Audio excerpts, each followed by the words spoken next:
Okay, so whenever you want.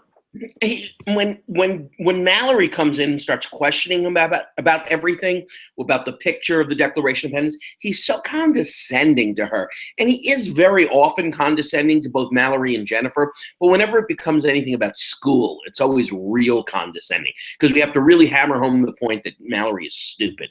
Yeah. Yeah, and I think it's a trope that they're beginning to establish in the first act of Family Ties, where when they need to explain the plot of the episode or whatever, they have Mallory come in, ask a stupid question, so that way Alex can explain what the plot is going to be and make a joke at her expense. And that's they seem to keep doing that over and over, and it's becoming more frequent. Mm-hmm. And we also get a Skippy visit very early, or Mallory tells Alex, there's no Skippy visit in this first scene. Mallory tells Alex that Skippy has 2 tickets to the Van Halen concert over the weekend, and would Mallory like to go? And Mallory makes some joke that she offered to buy the tickets from Skippy so that she could go with somebody who she really likes. It's pretty good. Are you a Van Halen fan? I really don't. I'm not a big Van Halen fan. I like 2 of their songs. Which ones? Which one? I like Jump and I like Right Now. Whoa! You're straddling from Van Halen to Van Hagar. Yes, exactly. I am. I like Right Now's video. I think it's one of the best videos ever made. It's one that has writing. It has all these words on it. And Jump, I just like the song. The only one I like is Hot for Teacher, because the song is just it just blows up your brain, and the teacher is really hot in the thing. Yes, in the video. Absolutely. Yeah.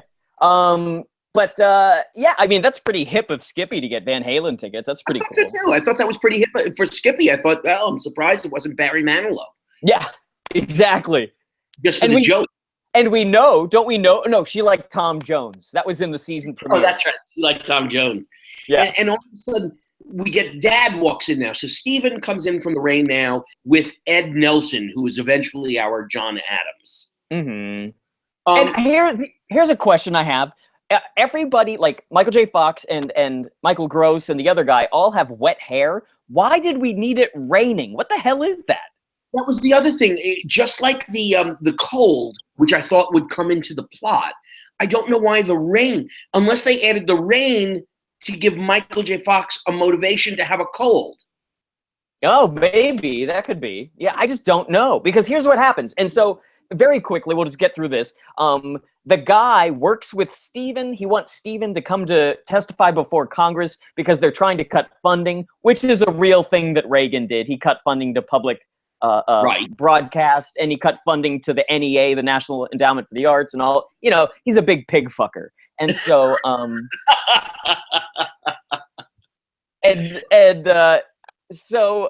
so that's like what he wants Stephen to do, and Alex wants Stephen to go. And it's weird because he wants him to go because sometimes Alex is very conservative in his ideology, and sometimes he just loves government and civics. And so now we're doing the very civic-minded Alex P. Keaton. Mm-hmm. Where if it's Washington, it's good. Get involved in it. That's, sort of his attitude is, oh, if you're going to Washington, that would be exciting. Go ahead and do that, Dad. Yeah, it's weird. It's a very different type of Republican than we're used to. It's more of an old, Rockefeller Republican, as opposed to what actually Reagan's thing was a much more libertarian, government is the problem, all that kind of stuff. Hey, if we had a Rockefeller Republican, I would consider voting for a Rockefeller Republican. Wow! Oh God, we're breaking news. I love, as a New Yorker, I love Nelson Rockefeller. Was just a great governor. I mean, he was he was a Republican, like a Republican in name only, not in spending, but a Republican in name. Yeah, and John Lindsay too during the 60s. Sure. Yeah, he was the mayor of New York.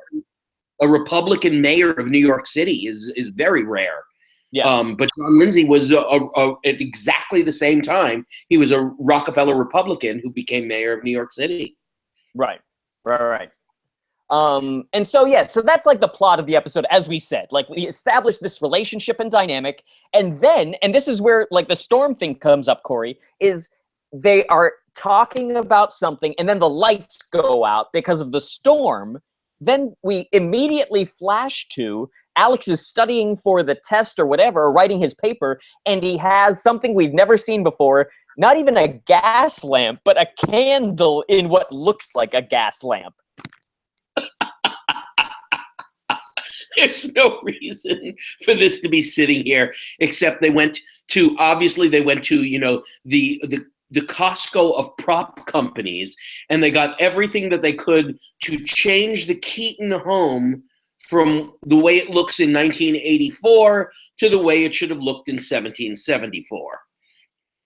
Yeah, it's ridiculous. The set design is as abysmal as when they do the future, what it looks like in the Christmas episode, when Alex comes 50 years hence to, like, foreclose on them. It looks just as shitty. Well, thank God he's got a glass of orange juice in front of him, but he also appears to have, and I wanted to ask if anybody, you or anybody else, ever heard of this before, having a wooden gavel in the kitchen. Oh, God. What? We're skipping ahead. So Steven comes down because, get this, everybody. This is, my brain just exploded again, like hot for teacher. Steven comes down, and he's like, oh, hey, Alex, are you studying? And he's like, yeah. And he's like, well, I came down because your mother can't sleep, so I'm getting her orange juice.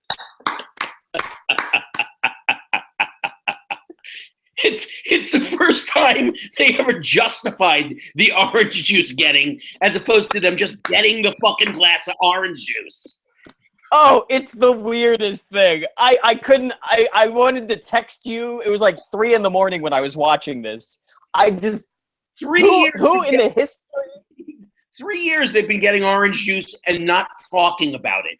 All of a sudden, it's like it's a big deal. Like, I hope you understand what I have in my hand. It's a glass of orange juice. Your mother is pregnant. Her blood sugar is low. She might be hypoglycemic. So I'm going to take this upstairs and feed her orange juice. It's orange juice, or it could be Sunny Delight. I'm not sure which it is. But I'm going to give it to your mother right now upstairs. Why are we having a scene about orange juice? You guys drink orange juice all the fucking time. This is a conspiracy. There's something going on here, and I'm going to get to the bottom of it before we finish this series of podcasts. I'm going to keep tweeting Michael J. Fox. I'm going to say, what the hell's the deal with the orange juice? We're going to figure it out, Corey. You want an explanation? I want to know from Michael J. Fox. If I had Michael J. Fox here right now, I would ask him, did you guys ever joke about the orange juice? Did you ever joke? It's in every episode. You had to have joked about it. Yeah, yeah. There's no other explanation. This had to be just like an inside joke that they kept doing. Mm-hmm. That the Keatons drink orange juice. That's all there is to it. Yeah, yeah. And so Alex is talking about Thomas Jefferson, and there's this whole back and forth where they're saying Thomas Jefferson is Thomas Jefferson before he was, like the fame of Thomas Jefferson, what a great guy he was, and all this bullshit. Is this when he takes out the gavel and he starts banging the wooden gavel from the kitchen instruments? Exactly. Yeah. Now, there is a meat pounder one would have, but generally speaking, they're metal, and they have two different sides to it. But I've never quite seen the judge's gavel in a kitchen before. Maybe Judge Judy's got one in her kitchen, but I can't imagine any other human being having a gavel in their kitchen. But the Keatons. Yeah, or you would have like a small wooden hammer for seafood, like when you're cracking a lobster or crab legs or whatever. But that must have been a goddamn huge lobster.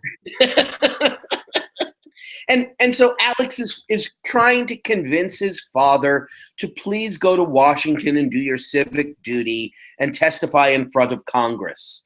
And Stephen still won't give him a yes or a no. He's sort of giving him a no at this point, that no, I'm too busy. Exactly. Yeah. And this is where a lot of destiny talk comes up. And Michael J. Fox is saying destiny this and destiny that. And again, it's just crazy. All of these different dynamics, and this is a whole episode about time travel, that just the parallels to Back to the Future in these early seasons of Family Ties, it's really weird.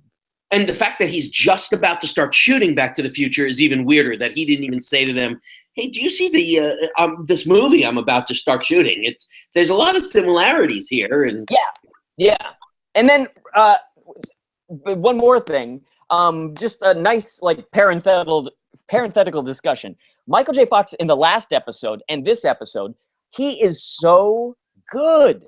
Like something happened that awoke in him that he's like able to carry a show. His acting is more specific. His comedy is more tight, and he's just there's an energy about him that we haven't seen until now, and it's really interesting. Mm-hmm. And it's so interesting that while he's doing his homework, he falls asleep. And we fade into that expensive lamp that the prop master purchased. And it's the longest fade, by the way, in history. It could be a good 30 seconds long. It goes on forever. And it's like in Spaceballs. It's like in Spaceballs when they do the thing and John Candy goes, "Nice dissolve." Yes. And we dissolve onto the cheapest set I've ever seen on television, the Continental Congress of the United States. God bless them. Boy, I have a lot of please make it stops written down here. Skippy enters into the scene. Please make him stop. We're clearly in a dream sequence of Alex is in Philadelphia, and the Declaration of Independence needs to be written. And just like we would try and convince Stephen to go to Washington, this Alex P. Keaton, whatever his name is, I don't know if we have give him a name in this scene. Alex. They still call him Alex. Yeah. He is begging young Thomas Jefferson to please write the Declaration of Independence. No, what's weird about it is Alex wants Thomas Jefferson to write the Declaration of Independence, and yet Alex in this scene seems to know what the words of the Declaration of Independence are going to be. Yeah, it's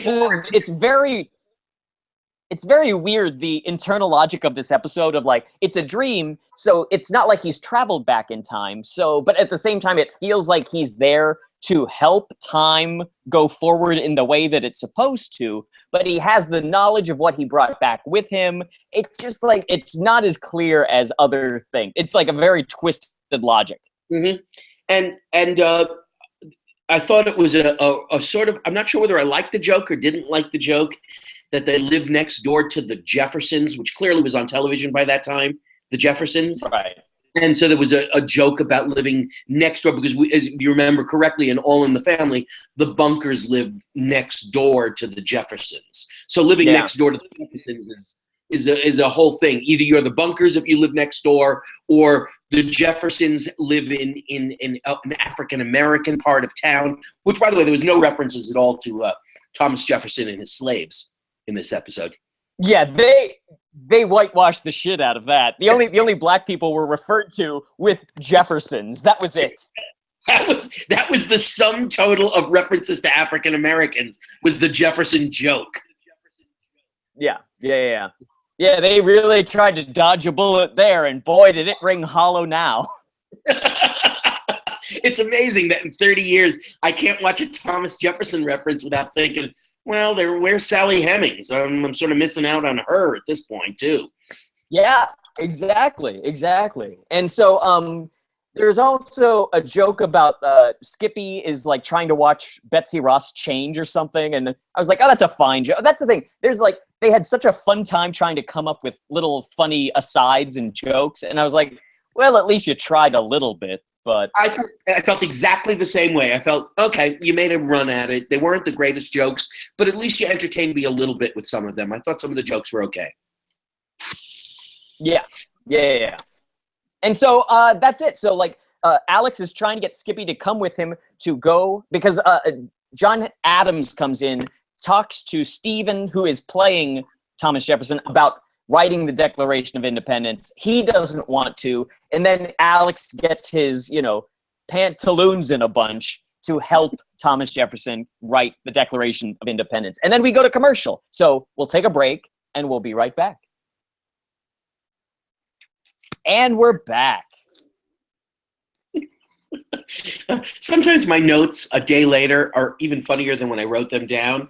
And I have a note for the scene right here that says, "This is terrible. This is a bad idea. Why did they do this?" Just, Now listen, Corey, keep Yeah. keep that piece of paper, and for each episode, I want you to revisit that piece of paper to see if that could be applied to every episode. It could be, absolutely. That there's always a moment where I thought, wow, this is just a bad idea. Yeah. God, and it just keeps on going on and on with this dream, and all the other characters keep on entering. So we start Act 2, and we're in the Keaton living room, but the set has been dressed to make it look like it's the Keaton living room in 1776. So it's instead just of so half-assed. there's sconces, and there's like the curtains from the Carol Burnett episode with Gone with the Wind. You know, everything's got those curtains, like big giant tapestries hanging on windows. It's terrible. And Elise is Abigail Jefferson. Is that who? Is it Abigail Jefferson? Is Martha Jefferson. It was Abigail Adams. She's Martha Jefferson, and and Skippy comes in and he asks Mallory to go to a turkey shoot instead of going to the Van Halen concert. Yeah, exactly. And she said that she has a date with a Minute Man, and I really thought that they were going to make a sex joke, but they didn't. Of course! How did you miss the sex joke? If you say Minute Man, it's a sex joke. Yeah, exactly. Now, another Back to the Future little thing that came up is when Alex comes in, he introduces himself to Elise playing Martha Jefferson, and she says, "Alex, what a nice name." And it was just like, holy shit, that's how the end of Back to the Future goes. That's right. Is that the mother who says that? Elise says it. So the mom says it to Michael J. Fox, being like, where she goes, "Marty, what a nice name." Mm-hmm. That's what I thought. It's creepy. It's fucking creepy. Oh, and Mallory, Justine Bateman looks really cute in this getup. Yes, she does. Yeah.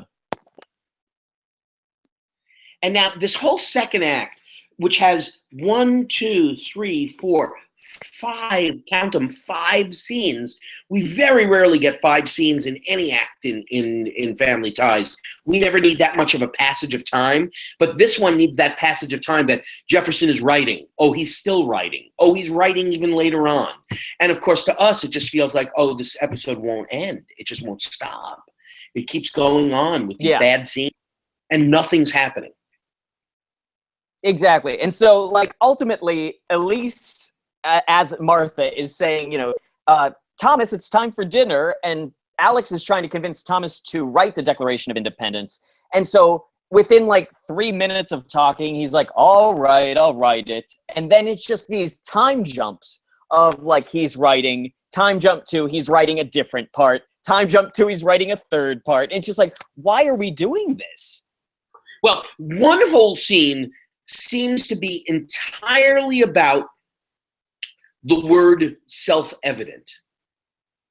There's that whole scene where Stephen is trying to come up with the word self-evident, and Alex is saying self-evident without any sound behind him. So he knows that the word is, we find these things to be self-evident.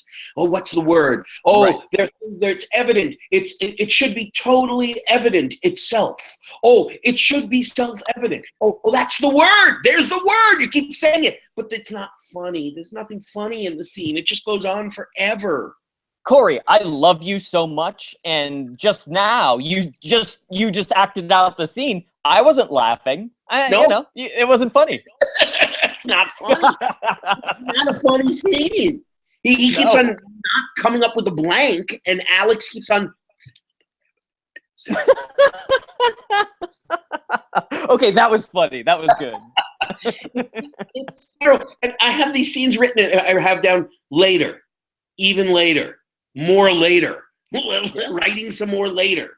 Were there any kill me's or shoot me's there? Because I feel like the half. I'm just writing scenes and writing later, and then nothing happens in the scene. I don't even have anything to write down because he's still writing the Declaration of Independence. He's writing the preamble to it too, that we all know.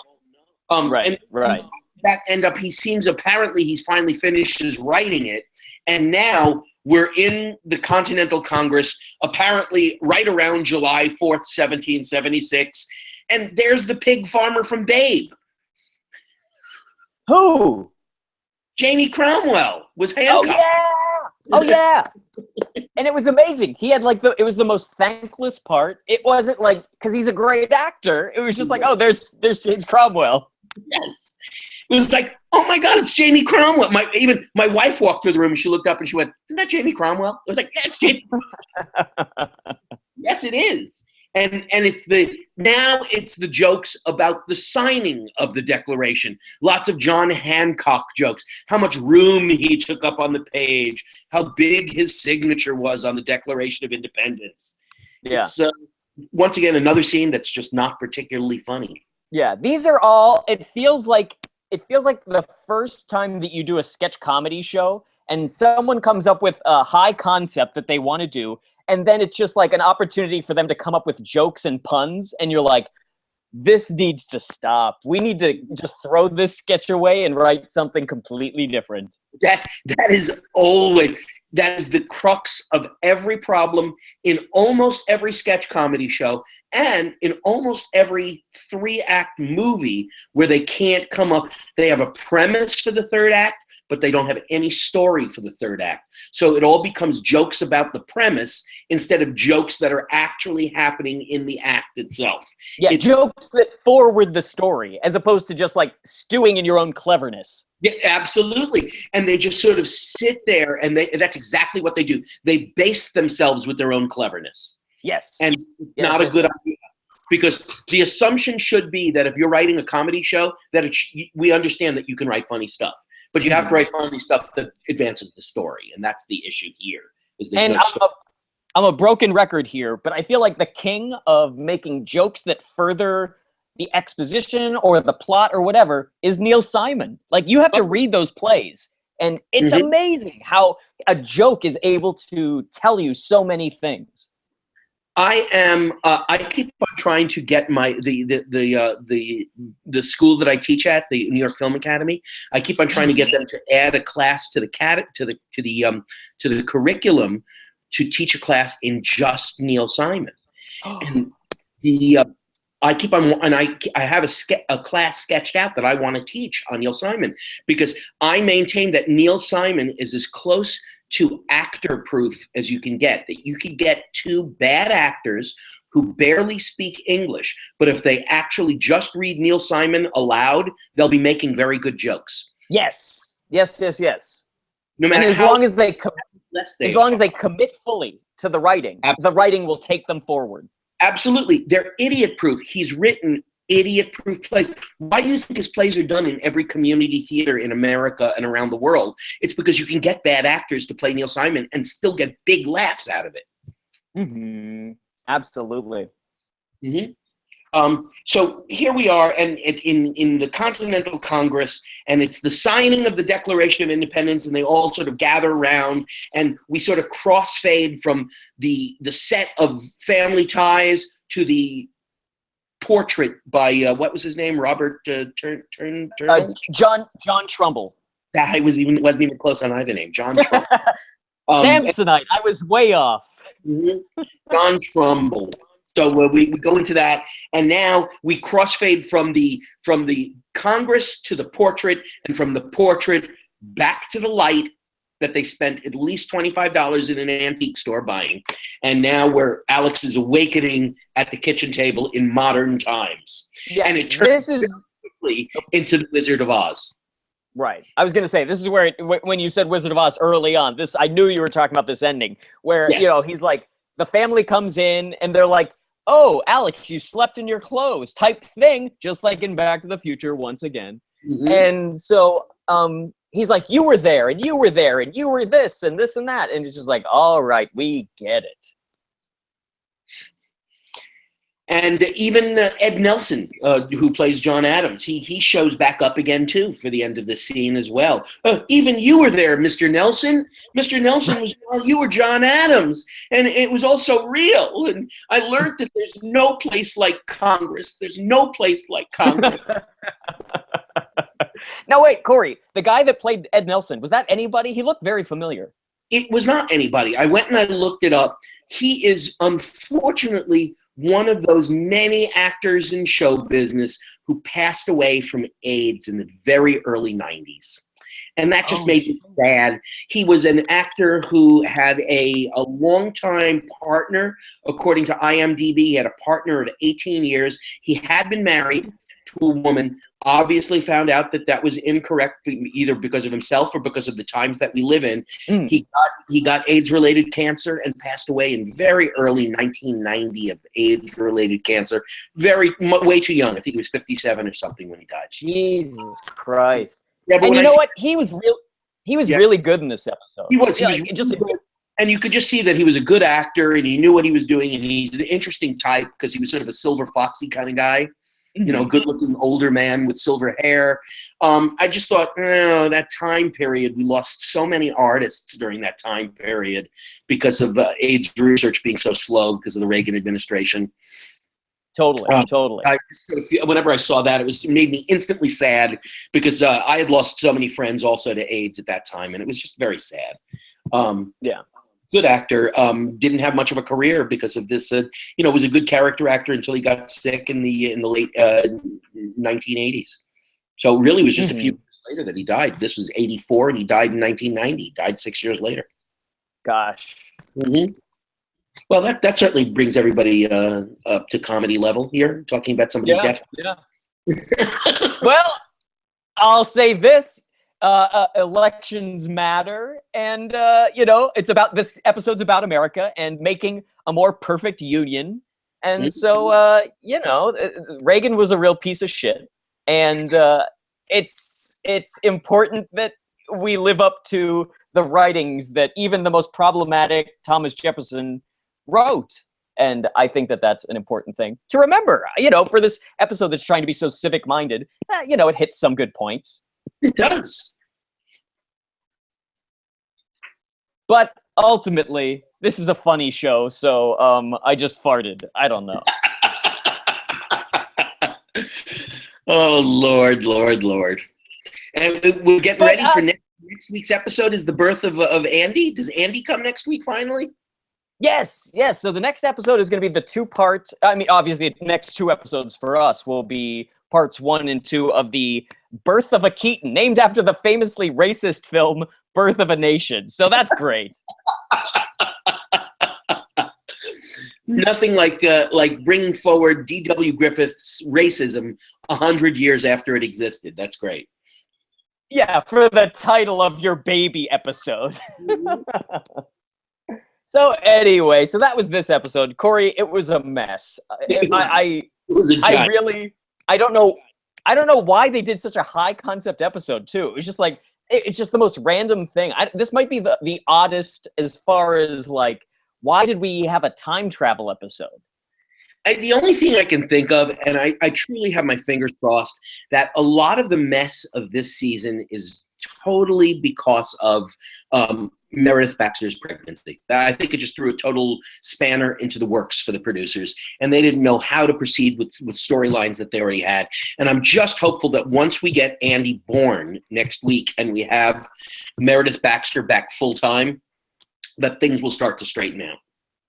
Totally. And going forward, this is where Michael J. Fox is going to be doing the double duty of Family Ties and Back to the Future. So it'll be interesting to see, if we can notice that he's waning in energy, or, he's a young guy, so maybe he's going to be able to pull this off. I don't know. We'll find out. That's it for today's episode. Because I just realized that I didn't pull up the credits. I was gonna ask you that. You have the credits? Oh. Yeah, I have them. Wait, let me open the Google Drive. And it's all new credits. You can't even improvise the credits. This is exactly. I don't want to mess this up. Oh my god! And now my internet is running so slowly. Because we're fan base press now. We're not our former name. We're fan base press. Exactly. Yes. And have you checked out the site yet, Corey? I have. I've gone and looked at it, and I've been embarrassed because Lord knows I don't want anyone to look over my shoulder and see me doing it. And yet I will share it with everybody on the interwebs and tell people, go to Fanbase Press. If you have questions about anything that you're a fan of, we got it on Fanbase Press, don't we? Absolutely. The span of the spectrum of what Barbara and Bryant have put together, it just keeps getting bigger and bigger, and there's more and more interesting and different things, and that's what, for me, is really exciting. And so I've pulled up the script. So are you ready? I'm ready. Go ahead, hit it. Thank you for listening. Rate and review our show on iTunes. Please rate and review. It's just gonna, get people. If you're liking the show, there are other people in the world who are gonna like the show. But this gives us the opportunity for people to see us. The more ratings, the algorithms make it, and then people can find us. For Great. questions and comments, email us at qualitytimewithfanbase@gmail.com. Follow us on Twitter at QTWFT for any updates. And you can follow each of us on Twitter. I'm at Paul Packler. I'm at Corpep, and Scott's at Follow Jones. You can also like us on Facebook. There's a Quality Time with Family Quality Time with Family Ties page on Facebook. Go there. We also update there. We'd like to thank our host and producer, Barbara Dillon, at Fanbase Press. Fanbase Press, as we said, is a comic book publisher and an online community supporting other creators and fans through daily interviews, reviews, and podcasts that span, as I said, the pop culture spectrum. We're at www.fanbasepress.com. Check it out. The website's brand new and it's fantastic. Also, we'd like to thank Perry Adams, who beautifully performs Family Ties and our theme song, Without Us. Check out Perry's website. She's such an amazing, amazing musician. www.perryadams.com. And then finally, also, Bryant Dillon, who created our fantastic drawing and artwork as well as edits our show. Bryant is the president and co-founder of Fanbase Press. Follow him on Twitter at Comic Book Slayer. And then finally, as I said, Sean Foster, Fanbase Press's graphic designer, for designing our fantastic Family Ties logo. Guys, ladies, we'll see you next week. Sha-la-la-la. Bye. Bye-bye.